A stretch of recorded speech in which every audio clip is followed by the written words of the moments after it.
হুজুর জান্নাতের ভেতর আবার শপিং মল থাকবে কেমনে? প্রশ্ন আসতে পারে না? সহিহ মুসলিমের বর্ণনা, ইন্না ফিল জান্নাতি লাসুকান, জান্নাতের ভেতরে বিশাল এক শপিং মল থাকবে। এটা বোধহয় আমাদের বসুন্ধরা শপিং কমপ্লেক্সের মতো হবে, যমুনা ফিউচার পার্ক।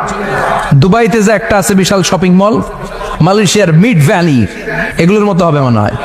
কত বিশাল যে শপিং মল হবে। সহিহ মুসলিমের বর্ণনা, প্রতি শুক্রবারে সব জায়গা থেকে বন বন করে মৌমাছির মতো জান্নাতীরা ওই শপিং মলে শপিং করতে আসবে। ইচ্ছে মতো দেদারসে পোশাক কিনবে, ইচ্ছে মতো শপিং করবে, টাকা দেয়া লাগবে না, ক্রেডিট কার্ড লাগবে না। সুবহানাল্লাহ পড়েন। ইচ্ছে মতো শপিং করবেন।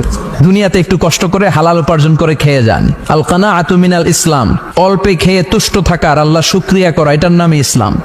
অল্প খাও, অল্প পড়ো, অল্প জমাও, অল্পের ভেতরে বরকত ঢুকাই দিছে কে? অনেকে দেখবেন অনেক খাই খাই নাই নাই করে, এটা যাদের স্বভাব তাদের কখনো বরকত হয় না। অল্প খাবেন, অল্প পড়বেন, আর হালালের সাথে সম্পর্ক করবেন।